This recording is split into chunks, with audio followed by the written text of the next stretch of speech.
and welcome back to the LCS. So good to see Kiwi Kid and Demonte in that episode of Next Level. Some fun vibes. Yeah, it was really cool to hear all their experiences, especially the GameCube story was a pretty good one. I thought you were gonna give a sound effect to it, the silent GameCube just like talk. across the street. It's just, Oh, goodbye. man. I legit just got a GameCube at home this week, so I am Melee. very excited. What are you playing on it? Paper Mario. Also, Almost the same good thing. answer. Same game. Mario's a both of them. True. Yeah, a big fan base for that game. But we got some big games also here going down today in the studio. We got Mark, we got Hi, we got Raz, and it's good to see all these fellas. But whoo, day 2 did bring us quite some action, and it sure was a treat, Hi. Right. I don't know about everyone here, but I personally love fiestas. Yep, circuses, sign me things up. like that. Get the popcorn Especially out. yesterday, we had a couple of them. EG versus Team Liquid.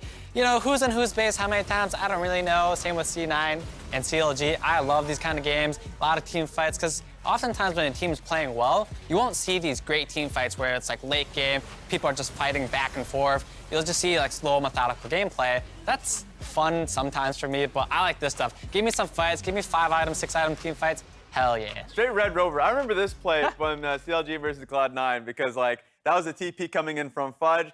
Everyone was like, did you see the TP? No, they're all focused on what was the action ahead. They didn't get to see what was happening behind them.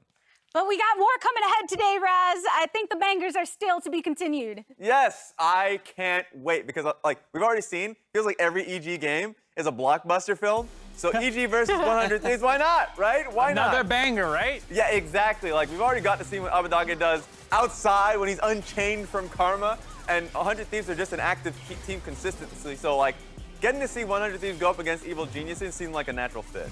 Yeah, I'm stoked to see this. I think we had both Akali performances from Jizuke as well, looking pretty good this execute. On the TP out, I love the call. I think it was Kobe talking about like, oh, he's gonna hold the E to follow him across the map, and he's like, I'm gonna kill him right now, dude. Some of the teams are really definitely changing their fate since the last time we saw them. I think it's fair to say FlyQuest was one of those teams. That was maybe there were more explosive games. We can talk about some of the C9, TL, EG kind of things, but I thought the FlyQuest TSM one was the biggest surprise to me after FlyQuest got perfect game the day before to come back and then upset what was the #1 seed in TSM, and in a pretty convincing fashion as well. I was really impressed. And this is the sun-saving team that are looking to show out here in our next game, actually. They're facing off against Golden Guardians. Mark, I know that you're looking specifically at the mid lane. Yeah, I think when you talk about how they beat TSM, a large part of it does come from Palafox and getting more active on the map. Licorice in an interview was like, everyone keeps diving me. We know it's gonna happen, so stop letting them do that, and that's on the rest of your team to come support you. If they're gonna hard force plays, you can find punishes, and that's something that they did a really good job of. Exactly, do something about it. Like I think FlyQuest is incredibly good at looking forward, right? Not only planning ahead if the dive's gonna happen, like you said, being able to recognize TPing for that, being ready as is. This one was a great one just because, I mean, they caught, Huni coming in through a ward. But for me, they recognize that the dive is going to come here from the top side of the map. If you look at the minimap, it is actually Jose Diodo camping out in the enemy jungle for a few reasons. You know that Lucian's gonna be coming back to lane, and he's kind of waiting on that. At some point, okay, Leona comes in the same direction, so he's like, okay, we couldn't get the Lucian who we're pinging. We're gonna be looking for Leona who's in transition. Right. When a team is doing one thing over and over and over, you'd hope the enemy team would learn how to counteract that, right? Here, FlyQuest is like, hey, they're just trying to slam our top laner over and over and over. Why don't we try to counterplay this? You know, we do have a team as well. We can take these even number of fights, and we can also look for picks. So this is where they actually send people top lane. They're sitting in the bush. Hey, TSM has gone top 7 times this game. Can you please just sit in this bush and wait for them to come? Boom, they come. They don't win this fight anyway, but they go for it anyway, and TSM gets crushed for it. Yeah, especially since they had Rift Trailed on the previous play, that is TSM. So TSM is for sure looking for a play. They see the FlyQuest dual lane just chipping at the top lane turret, and so they're like, okay, they're gonna be coming up top side. Be ready for it. That was great, IQ from Jose Diodo. So like, it's interesting that they came back from the previous day getting destroyed. Stop diving me. I like the one that you pointed out where they were like, all right, you're still gonna die Licorice, but we're gonna pick the people in rotation. And they're just using them as bait at this point. So we'll see if Golden Guardians is gonna pick up on that and be a little less telegraphed with their moves. Yeah, a team that Licorice in his first interview of the year recognized it was a developmental team. You want to see them adapt, and they did that from one game directly into the next. We will see if Golden Guardians can contain the power of Palafox as we hand it over to Freak and Kobe for the call.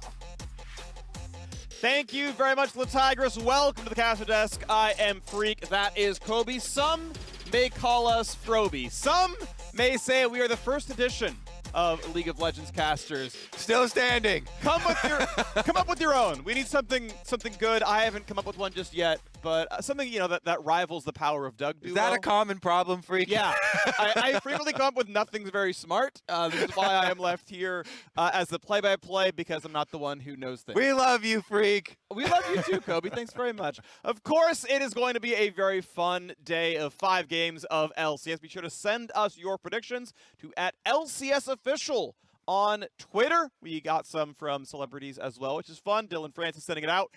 Golden Guardians, TLTSM, Big 100 Thieves. Golden Guardians off to a very slow start. We'll see if they can do it.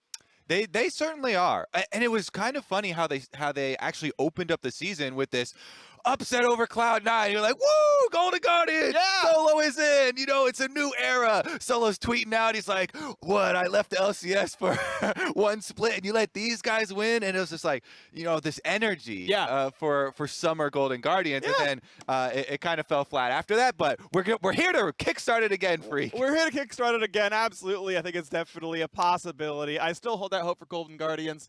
And I have just a lot of respect for the coaching staff, for the front office there, and we'll see if it's going to go the rest of the way over with a new top laner, new support in so far. We'll see, though. FlyQuest also doing pretty well. They got their new logo. They got the rebranding going on. They're supporting renewable energy to split around every kill, every Ocean Drake from LCS and Academy together. And it's going to be a fun battle. Honestly, I also am a very big fan of both the mid laners here. I think, we get NA mids. Honestly, they've both been very good this year. Yeah, and we get NA solo lanes across the board for both sides here, and I'm excited for both of these matchups. You mentioned the mid lane, Ablaze Olive. People have definitely caught an eye onto, especially his Zoe play.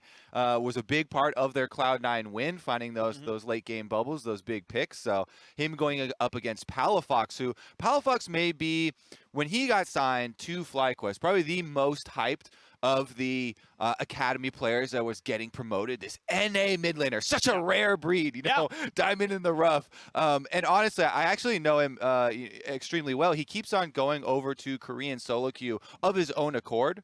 It's not like, team boot camp or anything like that. It's like Palafox has off time. Hey guys, I'm going over to Korean solo queue, and he's on our Discord every hour, streaming these games and trying to hunt down famous players. And he's always trying to better himself in that way. So I always have a specific magnifying glass for his laning phase, because I know he definitely prides himself on that. So super excited for the matchup here versus Ablaze. It's actually interesting. So I have a personal story from back when I used to be good at video games and I was a competitive Warcraft 3 player. You're too hard on yourself. Well, okay. Still So here's the thing. So I had a Swedish friend who was really, really good. He was, maybe top 40, 50 in the world, I think, at sort of his peak. And he would actually, from Sweden, he would play on US East in solo queue. Because he didn't want to rely on micromanagement to win games, he's specifically played in a high ping environment because he's like, no, I need to be predictive and I want to rely on my macro and strategy talents to do well. Training weights. Right, it's basically training weights, so you can take them off on land, basically. And that feels similar, right? Because a lot of Koreans would play on US West as well, and people would then eventually go over and play Korean, solo queue as well back then. But the point is, I think it actually can be really valuable sometimes, right? As a specific training regimen of playing in a high ping environment, and to say, okay, I'm now going to be predicting all the things that I can't flash on land anyway. You can't spell shield a Vladimir Q. Right? You can't flash a point-blank Lee Sin Q. It's actually too fast. So you train yourself to some degree in predictive play. I just want to cut in real quick because for everybody who hasn't noticed, we had to have a slight delay on stage. They're getting the champ select. But back to your point, I do like it because there's this discussion around training weights can be beneficial. Yes. More weight, you're going to get bigger muscles. But you can also train yourself bad habits that way, which is way bigger of a concern with something like high ping. And the types of delays that you're working with, especially because muscle memory is so important. Yes, all things in moderation, Kobe. definitely true. All things in moderation. Let's get into Champ Select here.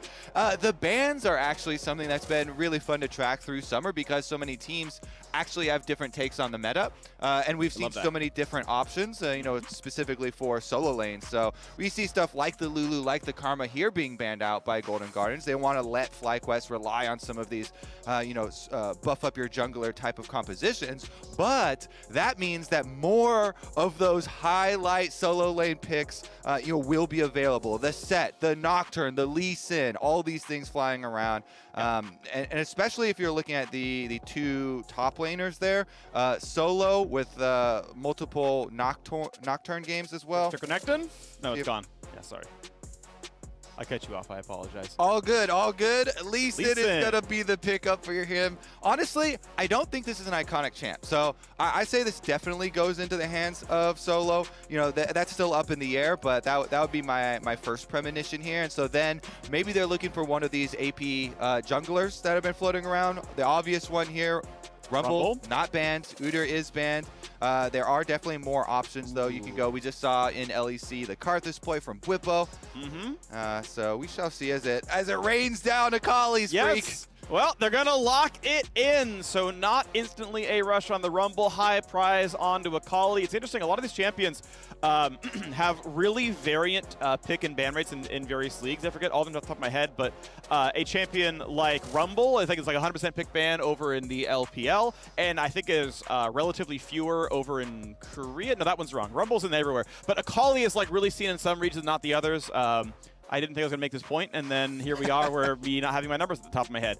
We'll bring it up for game 2. I'll look it back up. Either way, Rumble, Ezreal, Lee Sin, all in. Golden Guardians getting a lot of really S-tier picks over here. Senna, Tahm Kench, also very strong lane, and again, Akali, really well prized also. So let me pose this to you, because whenever I see early Senna, Tahm Kench commitment, I actually want my bottom lane to be double range and try and punish that Tahm Kench, make it so the Tahm Kench can't CS. The Senna also then thereby would generate less stacks because it's harder for the Senna to actually harass double range lanes. And since you already have an Ezreal, the only problem is that Lulu and Karma both banned out, and those are the premier ones. So maybe we get like Soraka flying around or something. I mean, we saw it from Dreams himself yesterday, right? He played some Soraka, and this is funny because I'm looking at the draft and I'm like, okay, Golden Guardians, and they're the ones who banned Lulu Karma. Okay, first pick Lee Sin, and then on 2-3 you can grab the Senna TK. And I feel like that's kind of why FlyQuest did the way they did. They said, well, the most common answer is already got banned, so we're going to make sure we grab Senna on 1. And then, like, what, are you going to take Tahm Kench with Ezreal? Like, that sounds like trash. So they get the lane together based on the Golden Guardians bans. Maybe it was a bait and they've got something else planned. Right? Yeah, sure, right? But it's another, not only is it a Chime champion, obviously, but it's another very strong range support. You know, again, pushing towards the chance at a Soraka, something like that. I think Sona's totally reasonable. I'm actually so sad to see that ban. It's a really good ban from FlyQuest because of all the things we're talking about for this bottom lane. But damn, I really wanted to see Ezreal plus Bard lane for the Golden Guardians. Not going to be the case here, though. Good job there by FlyQuest, also taking out the LeBlanc. LeBlanc support's gone as well. Man, that's a... one thing that's annoying about a LeBlanc, and especially because I play a lot of like Fiddlesticks and you know things with those types of tethers, for Akali, revealing her in the Shroud can be very, very detrimental. Yes, yeah, any hard reveal. So Ignite won't do it, but a lot of Lee Sin's kit will, so that can feel pretty good. Kog'Maw would not, though you're not going to play it here regardless, but yeah, LeBlanc would have been a pretty good one. So it's time for pick number 4 for FlyQuest. They need a top laner, they need a jungler. Jungle is most likely to guarantee you can track that Lee Sin flex and make sure you're like the matchup that you're in. Rumble, obviously already taken. Udyr banned away. Volibear, big fan of this one. I think it's a very strong champion. Underutilized for sure. Had a 70% win rate at MSI across 10 games, and I think he's been good so far in Summer Split. He's definitely one of the super good options when you want some structure to your team fight, some more frontline with some CC, but you also still want to retain options in the early game. He's one of those bear champions that checks both boxes, and with Udyr always being banned out, he's typically the only one available. I wonder if he actually locks in. Okay, not going to lock it in, but it is a very similar look here as far as the engage options. Rakan being picked up for Golden Guardians. I do like the mobility that they're showing. It is also another setup here to try and keep people on Rumble Ultimates a little bit later in.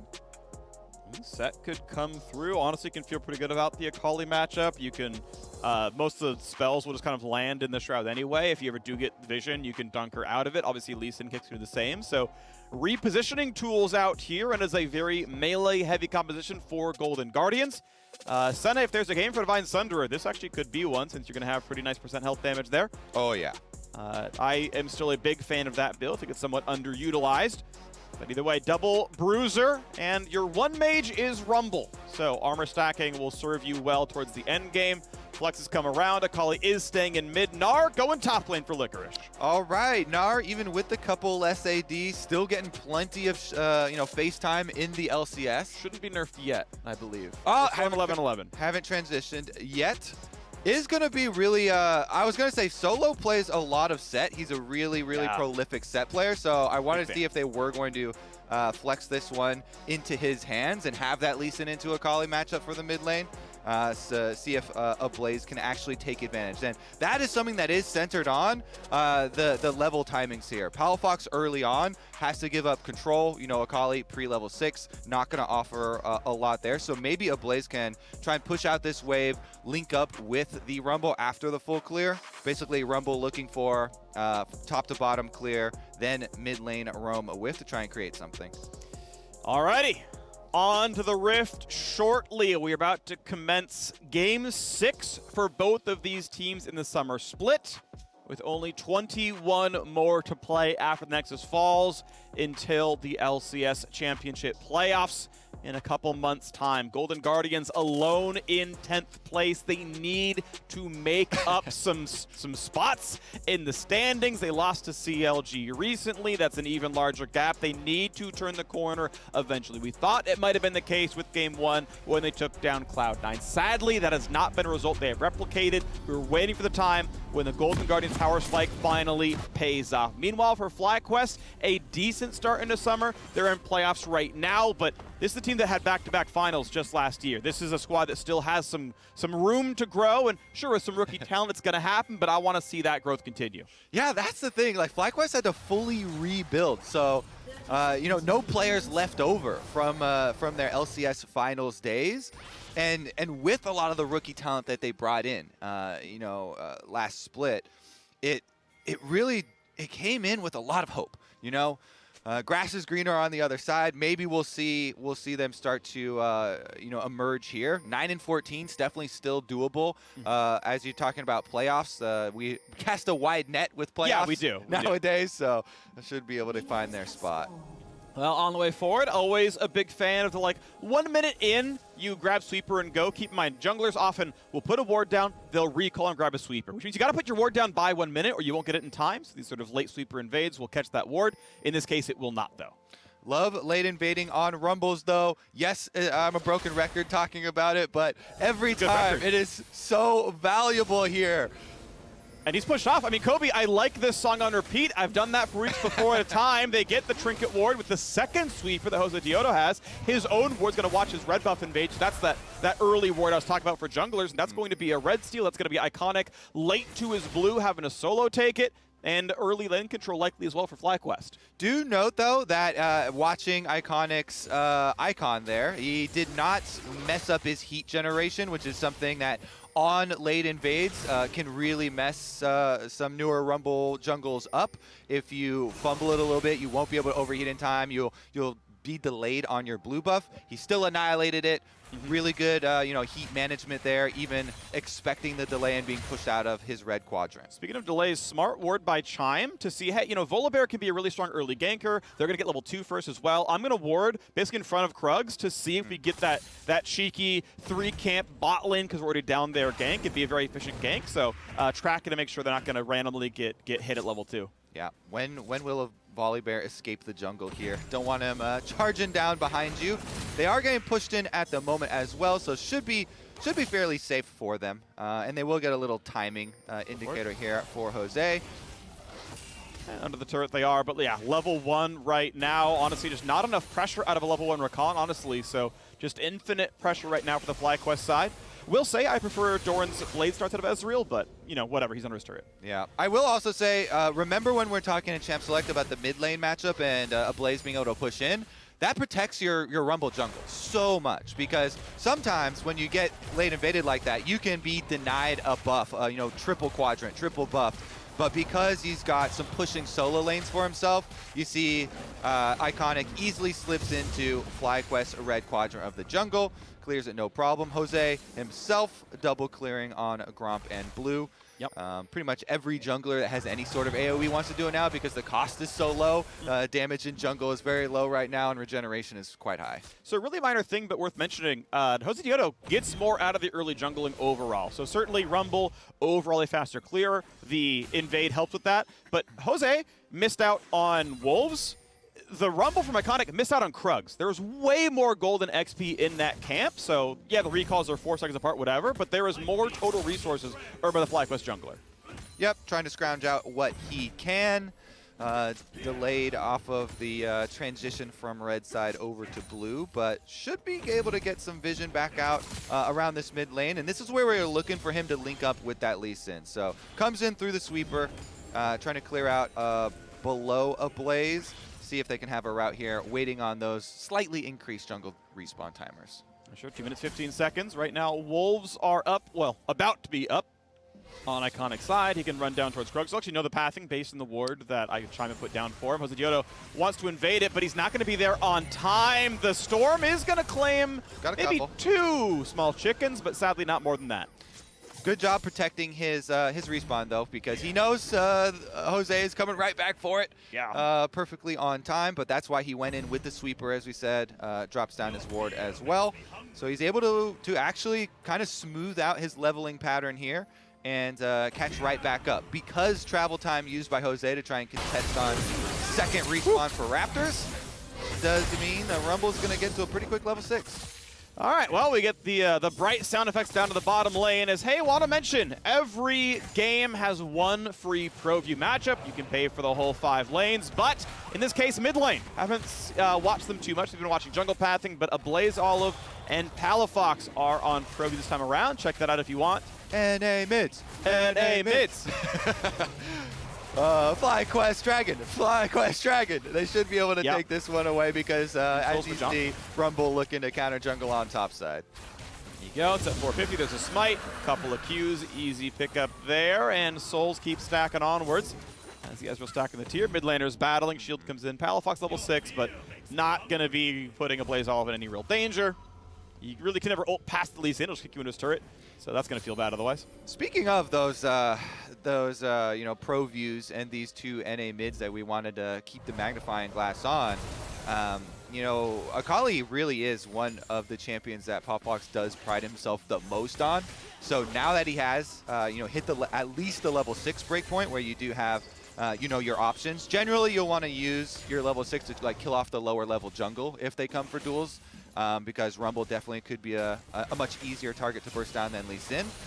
But he actually definitely has some options now, especially with some of these control wards you see on the bottom side, even deep into the jungle here.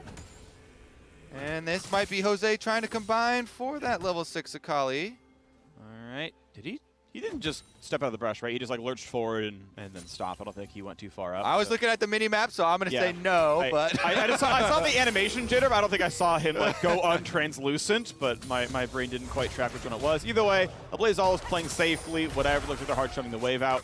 A couple of spells come across. Chime and Johnson doing battle. Senna getting the better of that one. Thank you for the 60 gold.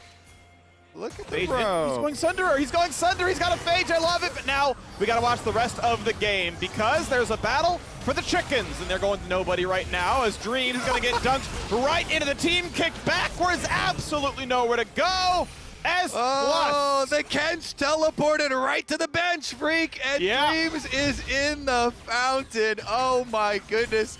Kind of thought it was going to be FlyQuest trying to answer that roam there, but it was a support teleport. Comes in the middle of the enemy team. And it feels like too much to kind of recreate that teleport suck nowadays when you can't cancel it. Yeah. Ever since they added in that. He made a bad choice 5 seconds ago. It's like, well, Honestly, though, first blood over to the Golden Guardians in the hands of a Rumble is just where you want it. And I love seeing AP junglers pick up early rings. Getting those Dark Seal stacks is so efficient here. So Iconic, level 6 on the Rumble, wants to be able to use that equalizer immediately starting up this Rift Herald.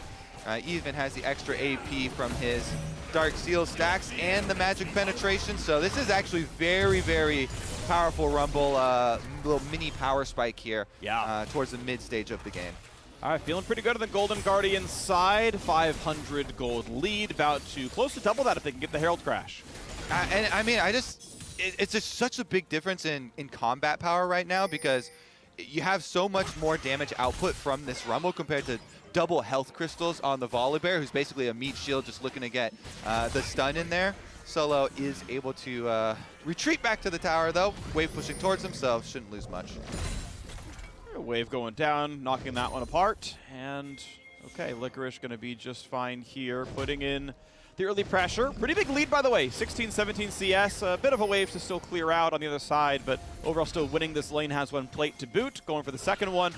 Positano right behind. There's no real fight to be had, so okay, maybe they auto-attack this one for a little bit. Maybe knock on the second plate, then summon. And they're gonna go for big damage right now. Solo in so much damage, and yeah, that's gonna be him dropping on the set.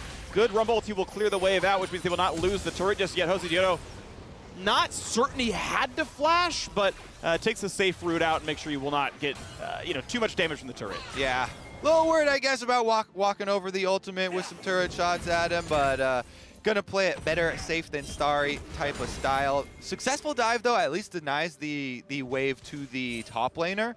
Iconic is getting juiced though.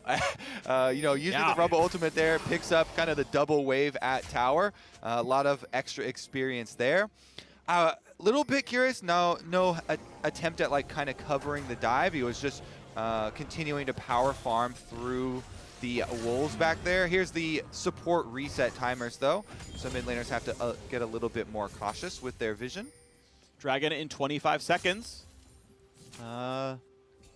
Herald? Where did Herald go? He's still in pocket. Iconic's got that one in his pocket. Oh, for some reason it looks like... Oh, I'm sorry. My brain is just not working. I thought it was on Jose Teodo, and I don't know why. Okay. Wow. I need to focus a bit better. I don't know what's going on with my head. But yes, Golden Guardians have Iconic now coming through to the bottom lane. We'll see if a Herald summon is going to allow them extra dragon control. Right now, bot lane has priority. Mid lane looks close. Solo's on the way down, though, and this could be Golden Guardians getting a big pick, or at least just making sure Palafox can't do too much to help. As Licorice is top lane, Meganar is running out, and Golden Guardians is hitting the dragon right now. Nobody's going to be in range. Golden Guardians easily ties up the dragon score, the gold within 300, but Licorice is just getting rich over here, knocking down minions. He's got his third plate over here. And so really all the Blaze Olive can do is wave clear mid. Yeah, that was a really curious kind of movement there from Solo, because Licorice did have the teleport advantage. Let's see about the 1v1 though. Solo happy to chase him down, forces the hop over the wall. Palafox, as he gets chased up by a Blaze Olive, not going to have much more happen there either. 600 gold difference to waiting for Iconic's summon as he drops back out of champion aggro. He has 1 minute left to summon it and finds some turret plates. Top lane will instantly die to a Herald summon. So honestly, in my mind, it's after Krugs, you walk over and you guarantee Licorice gets that gold. Or, sorry, Iconic. I keep getting it backwards. I don't know what's going on with me. I really don't know why I keep getting this wrong. I will take over all Rift Herald duties from now on, Freak. The Rift Herald not expiring yet. Iconic has it, and they were looking to get the kill. Here we go. Great stun's going to find Licorice. No way out. Beautifully done. Thank you very much. And the Rift Herald may indeed be summoned top lane after that kill.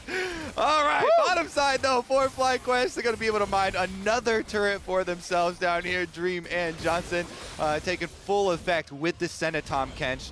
Here we go, top side tower though. Jose will be able to clear out the wave. Now, the timer for your Rift Herald is expiring, so got to use it there. Yep. And it will guarantee that it's going to get this charge off.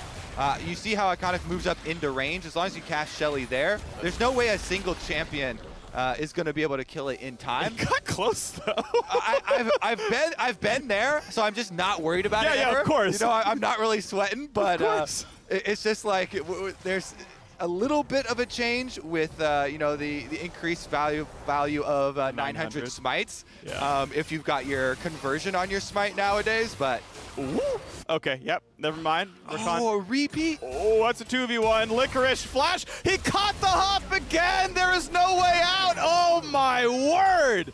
Welcome back to top lane, Licorice. Go back in the drawer. Oh, Licorice has had a tough weekend, Freak. Last game, he was like, stop diving me. People just come to my lane over and over and over again. These ones aren't even dives, though. No. Solo just straight up getting these engages onto Licorice in a lane. Iconic combining with him up on the top side. And one of the big stories for Golden Guardians, you know, the biggest was the offseason signing there of Solo, changing around top lane. So see if they can really work on this budding relationship here. Iconic waits around. One of my favorite plays as a jungler is just tilt the enemy top laner out of their minds, camp top, one of the long lanes you can punish most heavily. And you called it out live, Freak. The timing there, flashes in, gets him with the clap back as he's trying to hop away, so it's interrupted. You have no cooldown there, and he just knows. Roasted alive. Just knows. So goodbye to poor Licorice. He's still got a 20 CS lead. He had been doing so well. Yeah. All these turret plates, 3 turret plates by himself. Teleport advantage, so he's able to get more gold, working it just every little piece, and then back-to-back kills. So swap up the lanes. Yep. All right. So now Palafox on the Akali has not itemized towards armor or MR, but of course on solo side he did gold-plated steel cap. So hey, that part of the matchup not going to be as useful. Licorice, hey, AD for both solo lanes. He's fine to have the armor stacking. So that matchup will feel about the same. Should be pretty reasonable. 700, 600 gold lead to Golden Guardians. Dragon score is tied 113 for the next Ocean Drake spawns. That's what we're looking for then on the bottom side of the map. And honestly, the capabilities here for the team fight look very good after these extra kills. It is now a 6-stack ring here for Iconic. I actually really like second item upgrading to Medjai's because, yes, you are going to die at some time later in the game, but it's such a crazy mid-game power spike. Here we go with the Rift Herald fight, though. This first. Okay, waiting to pop the eye. Now down to 2k health, and yeah, Golden Guardians not going to have a chance. This one, FlyQuest actually grabbed the Rift Herald. There we go. It was just precognition. That's what it was. All right, I knew it was going to be happening. Jose Diodo with a Rift Herald, with a Chem tank on the Volibear, is going for the tank-based build. You will sometimes see Bruiser. We've seen Divine Sunder wants to be the engage, though. Freak kind of got the patterns crossed with his all-seeing eye. Yeah, you've got a lot of timelines floating around in your head, and you've blessed us here in this Rift Herald exchange. Now let's see Jose. Easy reset back down to the bottom side for that dragon you mentioned. 4 seconds on this one. They do have vision advantage, and already Palafox heading down. So FlyQuest, really good setup here, but the teleport flank does come in. GG want to fight it. Don't want to burn their smite on the scuttle because the dragon is more important. Here comes the rest of the squad. Johnson's zoning out one. Rumble over the top. Dream's trying to bring Volibear out. He's just roasting alive. Finally flashes to safety as the Sentinel comes over the top as well. But now FlyQuest down a few ultimates. Volibear is gone as well. Smite not up for Iconic, so Golden Guardians not really wanting to set up the dragon unless they can force Volibear away. Jose Diodo has both summoners, meaning he can easily walk in and steal it. And even if he gave his life, it would be worth it. Dreams, yeah, the Neutral Monsters map hack, they don't care about Brush. Golden Guardians, though, feeling good enough. Said, you know what, screw it. Smite is up now. Are they going to walk him this one? Herald summon in mid, should be acclaimed. Smited by Iconic. Teamfight comes in. Dunk, a big Mega Gnar on the backhand side. Solo tries to front line, tries to try break away. Cannot find a kill, though. He will die. Nearly finding the kill on the other side, but a Blaze Olive cannot connect onto Jose Diodo. But over the top comes Akali. Palafox once in, can't find that kill either. 1 for 1, both top laners die. Golden Guardians will claim the dragon, and FlyQuest with the inside shot at mid. Ooh, that was a fun one, Freak. Honestly, it's not even over yet as the snare lands. That snare further delays them getting towards mid, and Jose, only one auto. He can sneak in on this tower. They don't completely get the trade of Dragon going over for mid tower. You know, they moved mid to try and get that Rift Herald down, so there would be this time pressure on Golden Guardians, but Golden Guardians, good smite hands here. Nice fingers on the side of Jose, or excuse me, on the side of Iconic. He's able to finish it off. Now, Ocean Drake is one of the most annoying dragons to tank because of the slow, but they just burn it down here. And even though Jose got in range, smite goes down, not able to get it. Licorice, though, into the back line, stuns everybody against the wall with the Mega Gnar, but on the same side, Solo played the exact same front line there with the set and got the big clap. They're both making a lot of space for their teams, but both top laners' teams were stunned. Ooh, double knock-up charm, big damage from Rumble. Poor Dreams roasting alive. A flash keeps Johnson just barely alive. The root under the turret, but too tanky on the Lee Sin. A bunch of spells cast. They're all going to land. They found that first kill. Now it's Solo's time to run away. Stride breaks out. Flash going to get away from Palafox's combo. All right, reset here. Should be able to defend around bottom side. Mid looking a lot less defendable there for Licorice, though, as Golden Guardians close in, and Iconic cuts Jose off in the river. Pretty big damage, but honestly, still able to walk away. Still only so much damage. Should be tower, though. Rumble. Yeah, that's likely to happen. Goodbye to mid lane. The first turret of the game finally goes down at 1845. A lot of these turrets are incredibly low, but just not dead yet. Mid lane just a touch, top lane the same for both sides. As soon we'll see more gold explode out onto the rosters. All right, I still want to keep track of Iconic's build path here and see if he actually does upgrade the Medjais, because your mid-game spike on getting the Mythic bonus on top of the extra value with a very high stack Dark Seal upgrade really can mean the difference between 100% to zeroing somebody, like Tom. We saw Tom Kench eat up Jose, save him on the front lines, and survive with just gray health.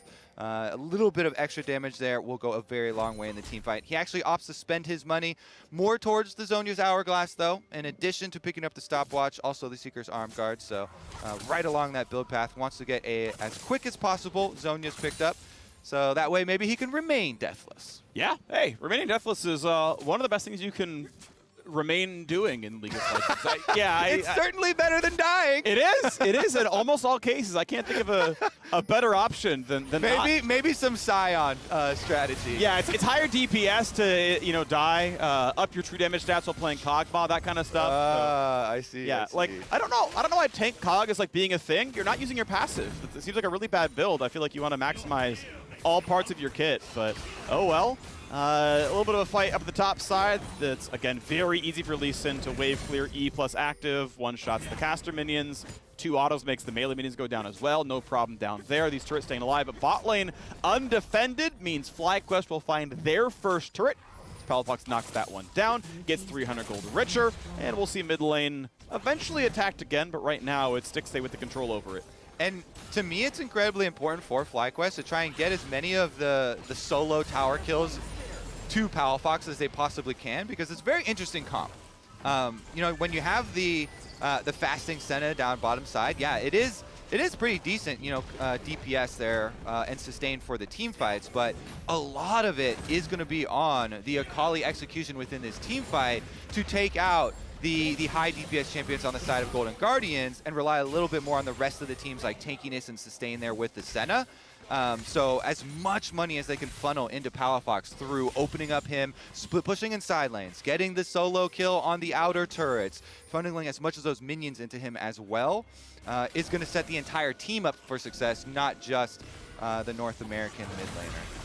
So off we go as Set's going to dunk back to get away from the rest of the engage, but careful, you're still in kind of a 1v3. Big shield comes across, Meganar there as well. He's buying so much time, and Solo survives the fight. Out goes FlyQuest, very low health in Licorice. Solo actually at half.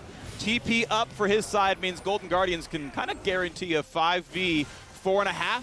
Half health Mininar, not a full champion. Yeah, definitely like that. They instantly used that teleport, and here we go. Ocean Dragon could be the sole point if Golden Guardians can secure it. I think they should play aggressively. Mininar, again, not going to put on a lot of pressure, so almost any fight works well for the Golden Guardians side, but they're playing it slowly, waiting for the Ezreal poke. But that means Licorice is building up the rage. He's already at 40%. Golden Guardians squandering the opportunity by refusing to actually go in. They don't think they have the engage tools, and Licorice now too close to Meganar. This fight gets difficult very shortly. He's got flash up. Watch for the Gnar. Watch for the engage. Easy smite. And here comes the play. Palafox leads in. Licorice diving forward as well. They're going to get in, but Akali drops. Meganar following up, though. They cannot quite find that kill. Stixay stays alive, and the re-engage. Yes, that's the time for it. Golden Guardians, they bide their time, and it works out in the end. It's 3-0, and Jose Dioto has to burn the flash, so it's not 4. freak! The Akali means so much for this comp. It's 4 anyway! A Blaze Olive, what a flash! Oh my goodness. Palafox, he goes in initially, takes a huge chunk of damage, even though he gets his shroud off.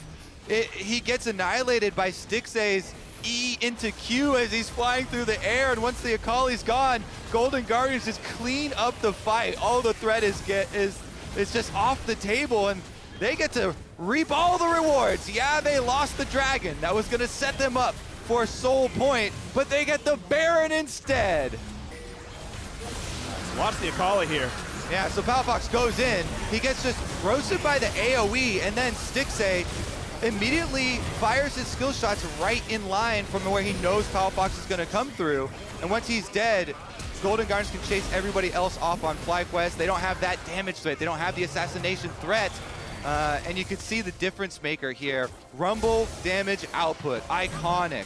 One of these players that Golden Guardians signed and brought up from Collegiate.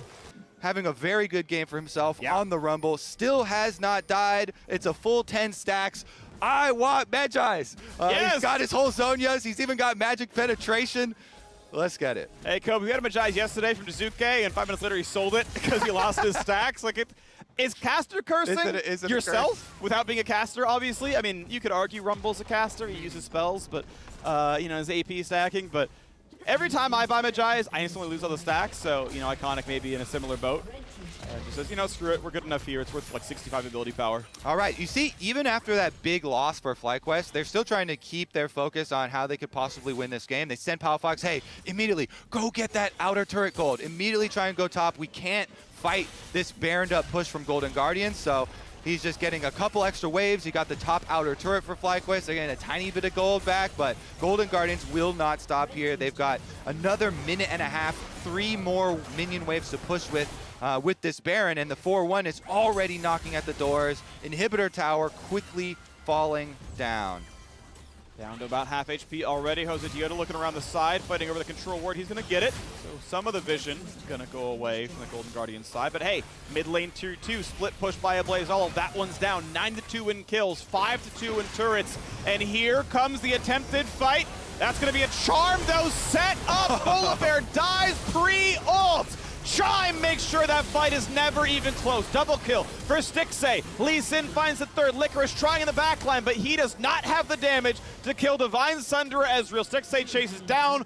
Autos for the triple. That was the one fight FlyQuest could hope to turn the game around, and it will not happen. We're 26 minutes in, and Golden Guardians have shattered the base of FlyQuest. They've got a wave coming in soon. They will try for the Nexus turrets themselves. Let the Lee Sin tank the shots. Solo can do the rest. It's time for Nexus turret number 1 to fall. 20 seconds on Gnar. The rest of the team coming up in 5. Heroics attempted here for Palafox. Burns the Zonias. Second turret gone. Here comes the attempt. FlyQuest, can they survive? And they cannot. Golden Guardians takes down FlyQuest. Oh, and all the congratulations immediately after. Everybody patting Iconic on the back there. Very nice Rumble performance. They evade after the late invade there from FlyQuest. He's able to transition into taking away his opponent's red quadrant because they've got strong solo lanes there. You know, both the Blaze Olive and Solo pushing up in the early game to allow this Rumble a clear path to continue farming, and then he times his ganks really well, combining with Solo on those engages. And Golden Guardians will rack up another win here in summer. That is 2 so far in as many weeks.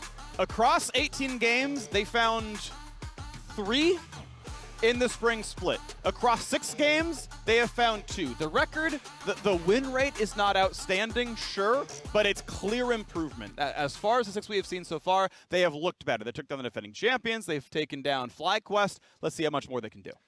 I've heard it before. You sign Solo, you start winning more games. It worked for FlyQuest. Now it's working against FlyQuest.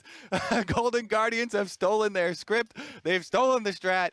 And honestly, it does look like this team is making significant improvements. Yes. As far as, some of the individual play, but also a lot of this coordination here. Especially we saw it in some of those dragon fights, but really, the top jungle as well, making a very big difference for themselves. And they definitely deserve to celebrate after that one. Yeah, and I was a fan of Chime as well, coming in, rookie. Right, comes in, and it's got to be tough, right? Not only are you a rookie, you're coming into the 10th place team, and we heard DeMonte talk about it in Mutus's new show, the Next Level, where it's like, it's tough to like be a selfless player if your team's not already good, because you're not getting resources, and then you're going to look bad in the games where you lose without any resources. It's like, a support and a losing team will often look really, really bad. But Chime, I have liked him a lot so far in the Summer Split. I think he was a big part of how these wins came across. I think back to the Dragon fight that turned into Baron, like the one that functionally ended the game. And he was there ready to basically mark the Akali as soon as Palafox dashes over. He's got the knock-up. Rumble's already there. She's getting roasted alive. And it's like, cool, that was like a big part of how that fight worked out well. And every Tahm Kench flank was like, all right, his charm is active, and everyone's knocked up. That just reminds me of the last Tahm Kench flank, which the last one in a losing game at the end. Yeah, whatever. Mary is always going to look funny, but just to have the Tahm Kench pop up behind the team and Volibear immediately trying to ult out of his mouth and run for the hills, just get burned in midair. Definitely love it when the we need a new segment of flanks gone wrong. Where people just immediately turn and annihilate them. Yeah. Honestly, though, FlyQuest they're also now trying to rebound. They've had this actual pattern, win-loss, bouncing, topsy-turvy a little bit for them. Yeah. Still trying to really, it feels like, work out the concrete identity for the team for how they want to consistently play the game. They've used a lot of different strategies, and it feels like they haven't really solidified on what they want to remain true to. Yeah, it's too bad. I did pretty much like the comp. I'm a big fan of Divine Sunder Senna. I think with the support bans that you saw, I think the bot lane matchup made sense overall, and they got first dragon out of it as well. So like a lot of this seemed like it was going well, but yeah, the top lane camps from Golden Guardians worked out really nicely. So end of the day, positives here on the Golden Guardians side. So Dylan Francis, your predictions are correct so far, and I'm sure so are many of you online, but it's time to toss it over to Tigris and Iconic for our Verizon postgame interview. We love to hear some happy predictions. Happy to see you all on the stage after this GG victory alongside Iconic. This was a game that started with FlyQuest going for that delayed invade onto the Rumble, but it all looked GG from there. What do you believe was the key to victory today? I'd say like we just had a really smooth early game. Like nothing catastrophic happened, like nothing crazy happened. So it was pretty easy to just like make plans and just like execute on what we were talking about. So it was good, yeah. When talking about trying to execute and make plans with the rest of the team, we obviously have to draw attention to some of those roster changes. You came onto GG alongside Niles, but now that solo lane has been switched out for solo, what have you two been doing to try and develop that top side 2v2? I mean, he's a very veteran player, so he knows what he wants, and he just plays consistently well, so I just had to hold up my end of the bargain, I guess, and like good things usually happen, so yeah. Yeah, I know the last time I spoke to your bot lane, actually, they were talking about how the communication has changed. Stixay even saying that he's talking a bit less with Chime and Solo being more vocal. Mm-hmm. Now that you've had a couple weeks here on the stage, have there been any evolutions in the comms for you and the rest of the team? Yeah, I mean, I think everyone's done a pretty good job when the game's going smoothly to make plans, and like everyone's like giving good input, I guess, in the comms. So yeah, it makes the games pretty easy when things are going well, I guess. You're making it look easy in some of those moments here on the Rumble. And in fact, your next match is going to be against Dignitas. We know that Dardoch has busted out that pick and many, many more. Yeah. What are your thoughts going into that particular jungle matchup? Yeah, and Dardoch's a god, so yeah, it'll be a tough matchup. I just gotta play my best, and we can beat anyone if we just all play our best, so. Yeah, you're playing among the gods here on the stage, you being one yourself, Iconic. Thank you so much for stopping by. Thank you. What a wonderful way to kick off our first game of the day. On the other side, we'll be kicking it to the State Farm analyst desk to get you all prepped up for game number 2, Immortals versus Team Liquid. See you there.